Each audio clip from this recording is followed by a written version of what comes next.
Noticias del reino de Dios, la alegría de anunciar el Evangelio. Jesucristo, el sol de los Andes. Invoquemos la presencia de la Santísima Trinidad, en el nombre del Padre, del Hijo, del Espíritu Santo. Amén. Con Dios como instructor y guía, ten por cierto que triunfarás en lo que realmente importa, en lo que trasciende en esta vida y dura eternamente. Esto es precisamente lo que nos ha prometido Jesucristo, la vida eterna. Primera lectura del libro del profeta Isaías. Voy a cantar en nombre de mi amigo el canto de mi amado a su viña. Mi amigo tenía una viña en una loma fértil. La cavó, la limpió de piedras y la plantó con cepas escogidas. Edificó una torre en medio de ella y también excavó un lagar. Él esperaba que diera uvas, pero dio frutos agrios.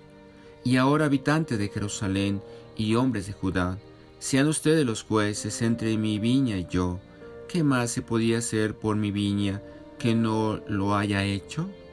Si esperaba que diera uvas, pero dio frutos agrios. Y ahora les haré conocer, lo haré con mi viña. Quitaré su valle y será destruida, derribaré su cerco y será pisoteada. La convertiré en una ruina, y no será podada ni escarpada. Crecerán los abrojos y los cardos, y mandaré a las nubes que no derramen lluvia sobre ella, porque la viña del Señor de los ejércitos es la casa de Israel, y los hombres de Judá son su plantación predilecta. Él esperó de ellos equidad, y hay efusión de sangre. Espero justicia, y hay gritos de angustia. Palabra de Dios. Al Salmo 79 respondemos: La viña del Señor es la casa de Israel. Sacaste una vid de Egipto, expulsaste a los gentiles y la trasplantaste. Extendió sus sarmientos hasta el mar y sus brotes hasta el gran río. La viña del Señor es la casa de Israel. ¿Por qué has derribado su cerca para que la saqueen los viandantes, la pisoteen los cabalíes y se la coman las alimañas? La viña del Señor es la casa de Israel. Dios del universo, vuélvete, mira desde el cielo, fíjate, ven a visitar tu viña. Cuida la cepa que tu diestra plantó y al Hijo del Hombre que tú has fortalecido. La viña del Señor es la casa de Israel. No nos alejaremos de ti, danos vida para que invoquemos tu nombre, Señor, Dios del universo. Restáuranos, que brille tu rostro y nos salve. La viña del Señor es la casa de Israel. Segunda lectura de la carta del apóstol San Pablo a los Filipenses. Hermanos, no se angustien por nada y en cualquier circunstancia recurren a la oración y a la súplica, acompañadas de acción de gracias, para presentar sus peticiones a Dios. Entonces, la paz de Dios, que supera todo lo que podemos pensar, tomará bajo su cuidado los corazones y los pensamientos de ustedes en Cristo Jesús. En fin, mis hermanos, todo lo es verdadero y noble, todo lo es justo y puro, todo lo es amable y digno de honra, todo lo que haya de virtuoso y merecedor de alabanza, deben ser el objeto de sus pensamientos. Pongan en práctica lo que han aprendido y recibido, lo que han oído y visto en mí, y el Dios de la paz estará con ustedes. Palabra de Dios. Proclamación del Santo Evangelio según San Mateo.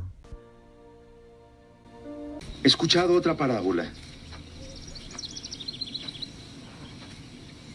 Era un propietario que plantó su viña. La rodeó con cerca y cavó en ella un lugar y edificó una torre. Arrendó la viña a unos labradores y luego se ausentó. Cuando llegó el tiempo de fruto, envió a siervos a los labradores a recibir sus frutos. Los labradores lo agarraron, golpearon a uno, mataron a otro, apedrearon a otro. Envió a otros sirvientes, en mayor número. Los trataron de la misma manera. Finalmente les envió a su hijo. Respetarán a mi hijo, se dijo. Pero al ver al hijo, se dijeron entre sí, es el heredero. Matémoslo y quedémonos con su herencia. Lo agarraron, lo sacaron de la viña y lo mataron. Cuando el dueño de la viña venga, ¿qué hará con los labradores? Les dará muerte miserable a esos miserables. Respondieron. Y arrendará la viña a otros labradores, que le den su parte del fruto a su tiempo. Y Jesús les dice, ¿no habéis leído las Escrituras?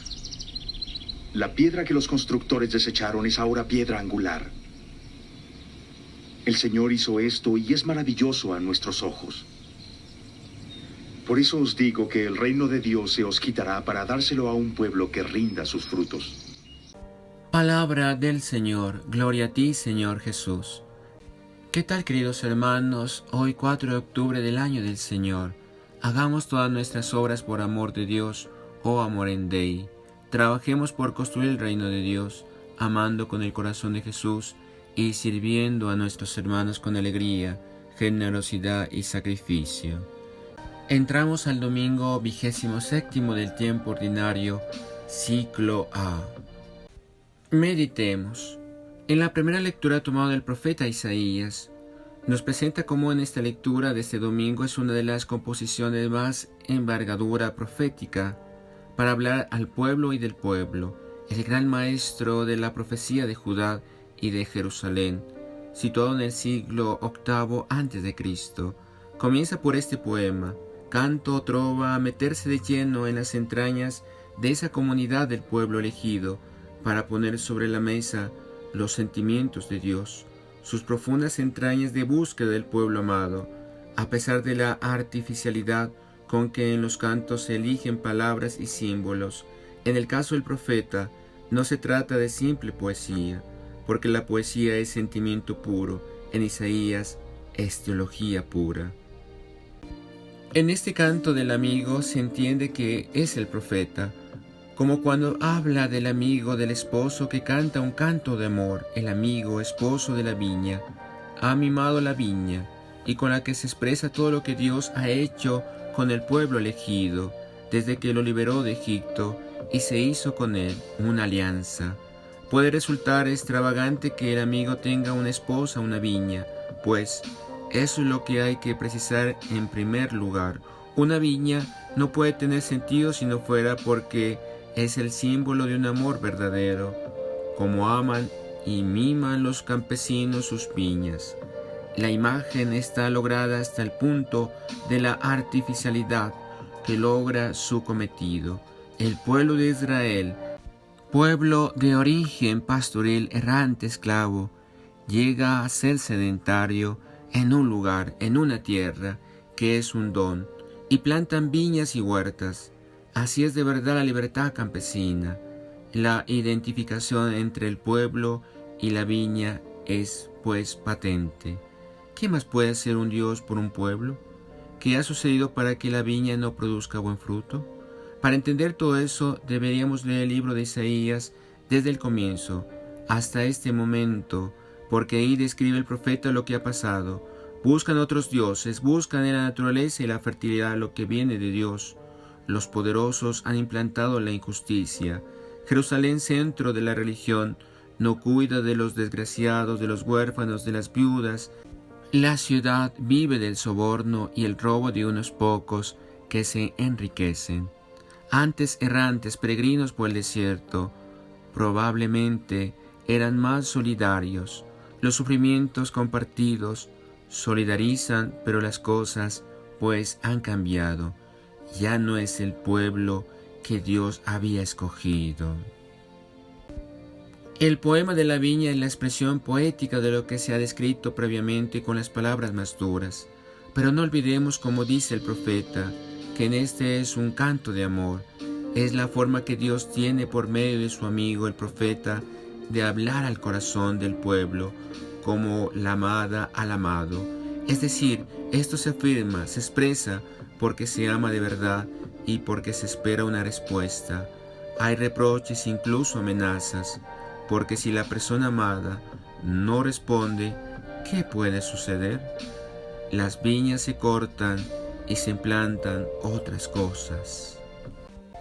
En la segunda lectura tomada del apóstol San Pablo a los filipenses, es verdad que el texto de Filipenses debería estar precedido por el anuncio de la alegría y de la presencia inmediata del Señor, que justifica todos los efectos, las exhortaciones de la lectura de hoy, de cómo esperar vivir ese momento con una verdadera comunidad cristiana. No obstante, la lectura se centra en la praxis verdadera de oración y confianza que va en pos del futuro, en no tener miedo, pase lo que pase.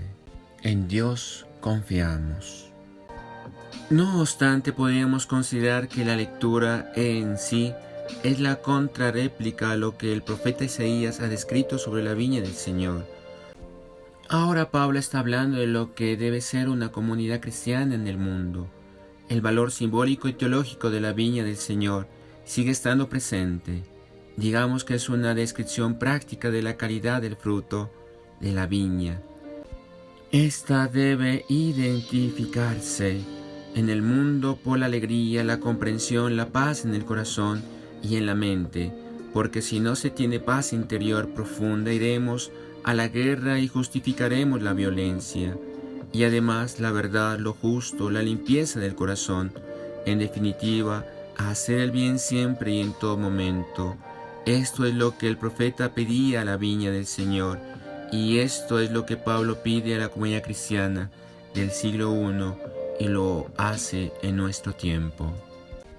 Y en el Evangelio nos propone la parábola de los viñadores homicidas y está en continuidad con los textos del Evangelio de Mateo que muestran las polémicas de Jesús con los dirigentes judíos ante la pasión, viniendo a poner el punto final de una polémica que comenzó en Galilea. Aunque la parábola está tomada de Marcos, el primer Evangelio nos propone algunos matices que llevan el texto a una densidad polémica contra el judaísmo, que extraña sobremanera en este Evangelio de Mateo, tan propicio a asumir lo mejor de la teología veterotestamentaria y judaica. En la redacción y sentido de esta parábola juega un papel importante la reflexión sobre el Salmo 118. Se identifica claramente los viñadores con los jefes del pueblo, y ustedes, del versículo 43, indica que los dirigentes religiosos del judaísmo, rechazando a Jesús, han perdido su última oportunidad de dar a Dios lo que correspondía, y de esa forma han arrastrado a todo el pueblo en su infidelidad, como aparecerá claramente en el juicio ante Poncio Pilato.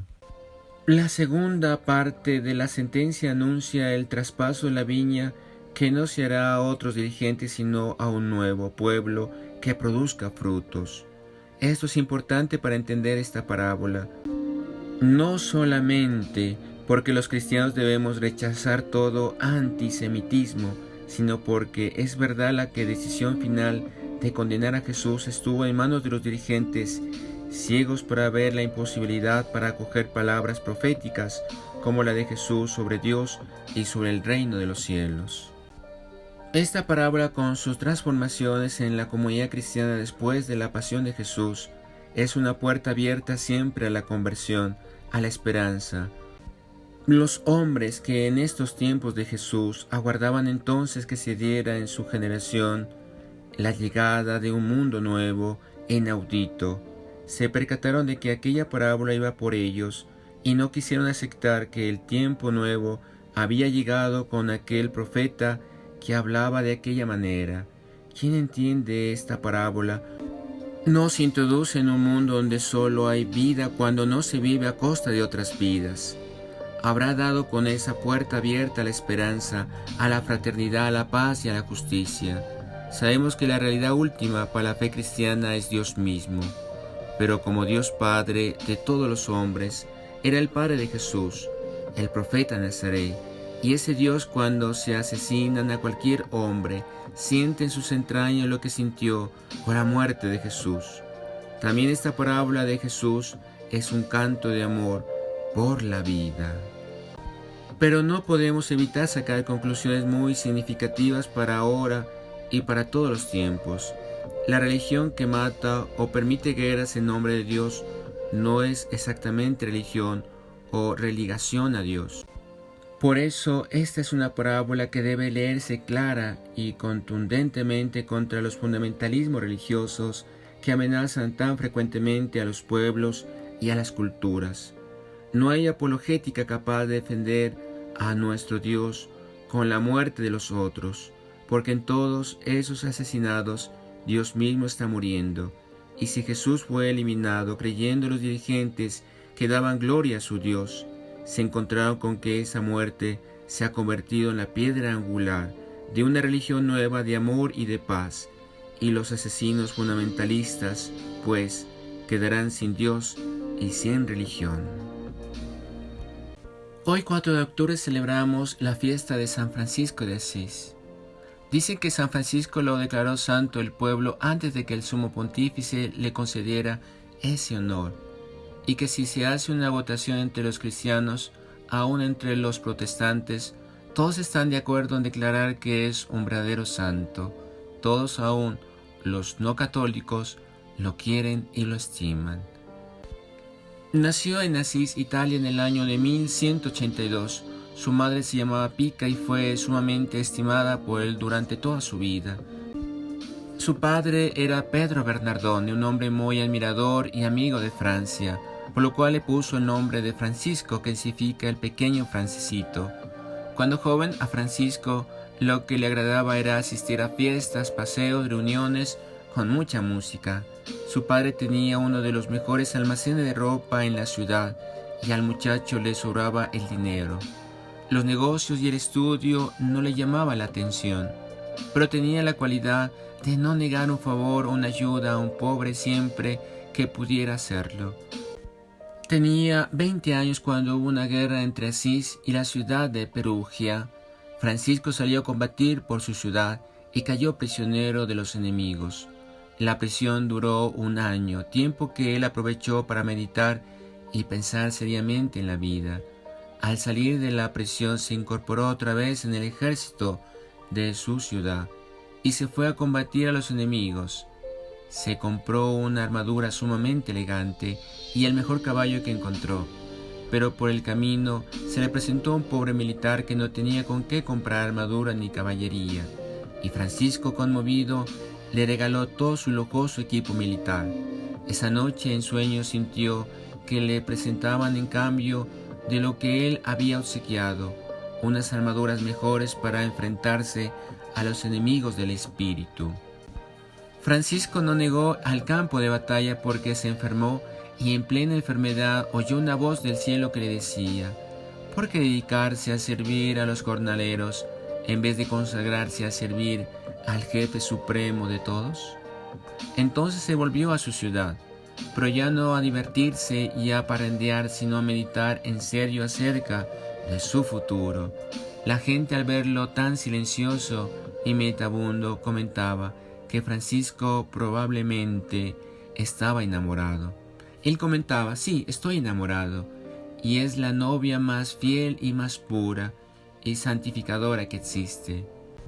Los demás no sabían de quién se trataba, pero él sí sabía muy bien que se estaba enamorando de la pobreza, o sea, de una manera de vivir que fuera la manera más parecida a la vida que tuvo nuestro Salvador Jesucristo. Y un día, paseando Francisco por el campo, encontró a un leproso lleno de llagas. Sintió un gran asco hacia él, pero sintió también una inspiración divina que le decía que si no obramos contra nuestros instintos, nunca seremos santos.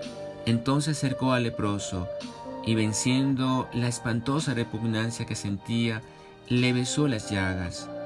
Después que hizo ese acto heroico, logró conseguir de Dios una gran fuerza para dominar sus instintos y poder sacrificarse siempre a favor de los demás. Desde aquel día empezó a visitar a los enfermos en los hospitales y a los pobres, y le regalaba cuanto llevaba consigo. Un día, rezando ante un crucifijo en la iglesia de San Damián, le pareció oír que Cristo le decía 3 veces: Francisco, tiene que reparar mi casa, porque está en ruinas. Él creyó que Jesús le mandaba arreglar las paredes de la iglesia de San Damián, que estaban muy deterioradas, y se fue a su casa y vendió su caballo y una buena cantidad de telas del almacén de su padre, y le trajo dinero al padre el capellán de San Damián, pidiéndole que lo dejara quedarse allí, ayudándole a reparar esa construcción que estaba en ruinas. El sacerdote le dijo que le aceptaba el quedarse allí, pero que el dinero no se lo aceptaba. Le tenía temor a la dura reacción que iba a tener su padre, Pedro Bernardone. Francisco dejó el dinero en una ventana y al saber que su padre enfurecido venía a castigarlo, se escondió prudentemente.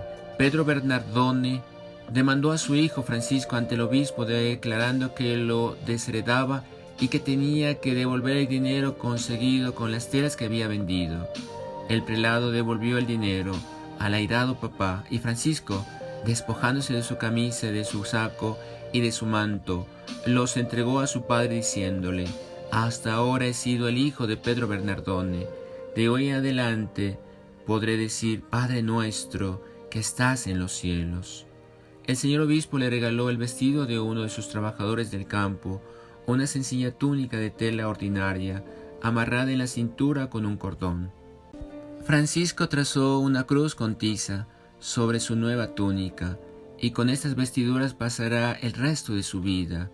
Ese será el hábito de sus religiosos después, el vestido de un campesino pobre, de un sencillo obrero. Francisco se fue por los campos orando y cantando. Unos guerrilleros lo encontraron y le dijeron: «¿Usted quién es?». Él respondió: «Yo soy el heraldo o mensajero del gran rey». Los otros no entendieron qué él les quería decir con esto y en cambio de su respuesta le dieron una paliza. Él siguió lo mismo de contento, cantando y rezando a Dios. Después volvió a Asís a dedicarse a levantar y reconstruir la iglesia de San Damián, y para ello empezó a recorrer las calles pidiendo limosna. La gente que antes lo había visto rico y elegante y ahora lo encontraba pidiendo limosna y vestido tan pobremente, se burlaban de él, pero consiguió con que reconstruir el pequeño templo, la Porciúncula. Este nombre es queridísimo para los franciscanos de todo el mundo, porque en la capilla llamada así fue donde Francisco empezó su comunidad. Porciúncula significa pequeño terreno. Era una finquita pequeñita, con una capilla en ruinas. Estaba a 4 kilómetros de Asís. Los padres benedictinos le dieron permiso de irse a vivir allí, y a nuestro santo le agradaba el sitio por lo pacífico y solitario, y porque la capilla estaba dedicada a la Santísima Virgen. En la misa de la fiesta del apóstol San Matías, el cielo le mostró que esperaba de él algo mejor, y fue por medio del Evangelio de ese día, que es el programa que Cristo dio a sus apóstoles cuando los envió a predicar. Dice así: «Vayan a proclamar que el reino de los cielos está cerca. No lleven dinero, ni sandalias, ni doble vestido para cambiarse. Gratis han recibido, den también gratuitamente». Francisco tomó esto a la letra y se puso a dedicarse al apostolado, pero en medio de la pobreza más estricta. Cuenta San Buenaventura que se encontró con el santo un hombre a quien un cáncer le había desfigurado horriblemente el rostro. El otro intentó arrodillarse a sus pies, pero Francisco se lo impidió y le dio un beso en la cara, y el enfermo quedó instantáneamente curado. Y la gente decía: «No se sabe qué admirar más, si el beso o el milagro».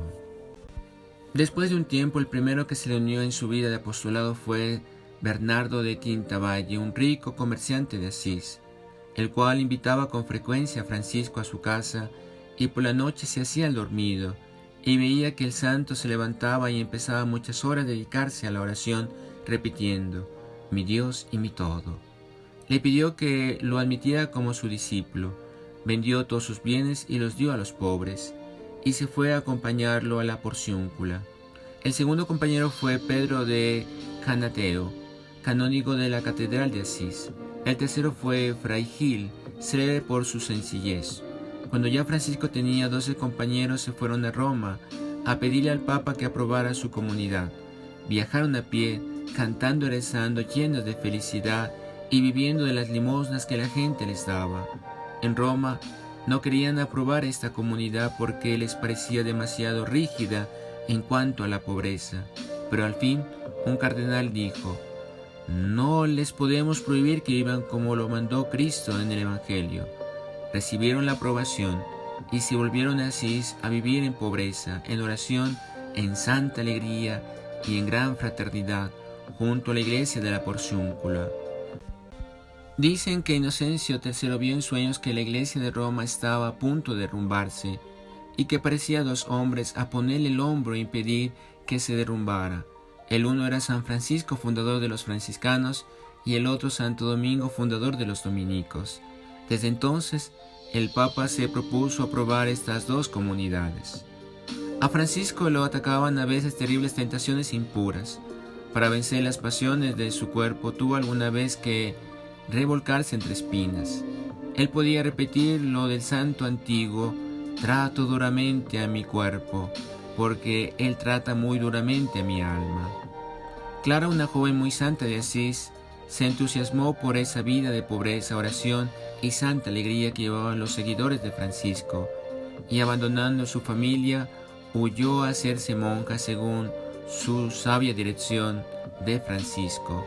Con Santa Clara fundó él las Hermanas Clarisas, que tienen hoy conventos en todo el mundo. Francisco tenía la rara cualidad de hacerse querer de los animales. Las golondrinas le seguían en bandadas y formaban una cruz, por encima donde él predicaba. Cuando estaba solo en el monte, una mirla venía a despertarlo en su canto cuando era la hora de la oración de medianoche. Pero si el santo estaba enfermo, el animalito no lo despertaba. Un conejito lo siguió por algún tiempo con gran cariño.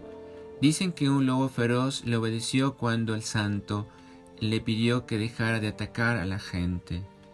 Francisco se retiró por 40 días al monte Albernia a meditar, y tanto pensó en las heridas de Cristo que a él también se le formaron las mismas heridas en las manos, en los pies y en el costado.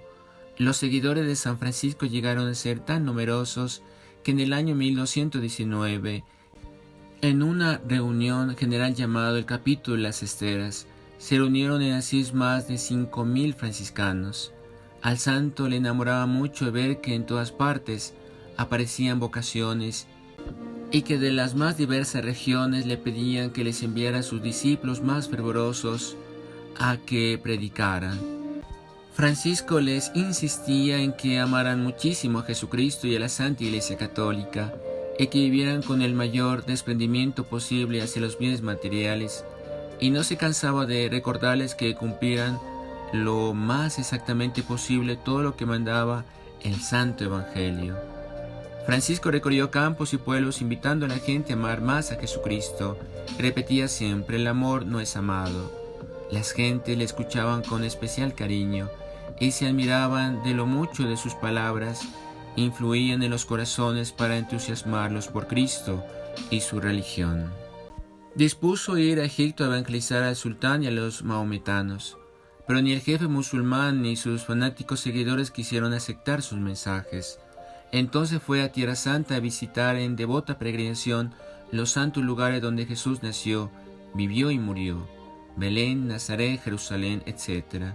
En recuerdo de esta piadosa visita suya, los franciscanos están encargados desde hace siglos de custodiar los santos lugares de Tierra Santa. San Francisco de Asís, por no cuidarse bien de las calientísimas arenas del desierto de Egipto, se enfermó de los ojos y cuando murió estaba casi completamente ciego. Un sufrimiento más que el Señor le permitía para dar gloria a Dios en el cielo. San Francisco, que era un verdadero poeta y le encantaba recorrer los campos cantando bellas canciones, compuso un himno a las criaturas en el cual alaba a Dios por el sol, la luna, la tierra, las estrellas, el fuego, el viento, el agua y la vegetación. Alabado seas mi Señor por el hermano sol, la madre tierra, por los que saben perdonar, etc. Le agradaba mucho cantarlo y hacerlo aprender a los demás. Poco antes de morir, hizo que sus amigos lo cantaran en su presencia. Su saludo era paz y bien. Cuando solo tenía 44 años sintió que le llegaba la hora de partir a la eternidad. Dejaba fundada la comunidad de franciscanos y de las hermanas clarisas. Con esto contribuyó enormemente a que la Iglesia Católica sea más fervorosa y extender la religión de Cristo por todos los países del mundo. Los seguidores de San Francisco, o franciscanos, capuchinos, clarisas, etc., son el grupo religioso más numeroso que existe en la Iglesia Católica. El 3 de octubre del año 1226, acostado en duro suelo, cubierto con un hábito que le había prestado de limosna, y pidiendo a sus seguidores que se amen siempre como Cristo los ha amado. Murió como había vivido, lleno de alegría, de paz y de amor a Dios.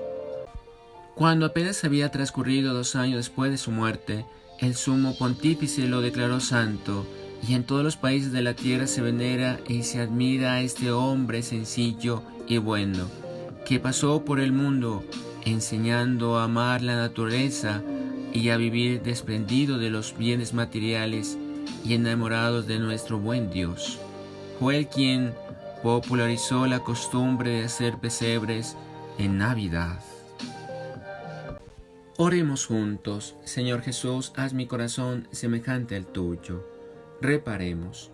Te pido perdón, Señor, por no seguir generosamente el camino de la santidad como lo hicieron los santos. Ofrecimiento. Te ofrezco, Señor, mi corazón, mis pensamientos, mis buenas obras. Acción de gracias. Te damos gracias, Señor, por todo lo bello que existe, por el don de la vida, de la naturaleza, por tenerte siempre presente en mi corazón. Adoremos. Te adoramos, Señor, y te bendecimos, porque nos muestras siempre el camino de la santidad a través de la oración, el silencio, la contemplación y la caridad. Te adoramos, Señor, y te bendecimos. Sagrado Corazón de Jesús, en vos confío. Dulcísimo Corazón de María, sé la salvación del alma mía. Venerable Padre Julio María Matovelle, ruega por nosotros y por nuestra nación. San Francisco de Asís, ruega por nosotros. María, la estrella luciente de los Andes, ruega por nosotros, por América y el mundo. Y la bendición de Dios Todopoderoso, Padre, Hijo y Espíritu Santo, descienda sobre nosotros y permanezca para siempre. Amén. Noticias del reino de Dios, la alegría de anunciar el Evangelio. Jesucristo, el sol de los Andes.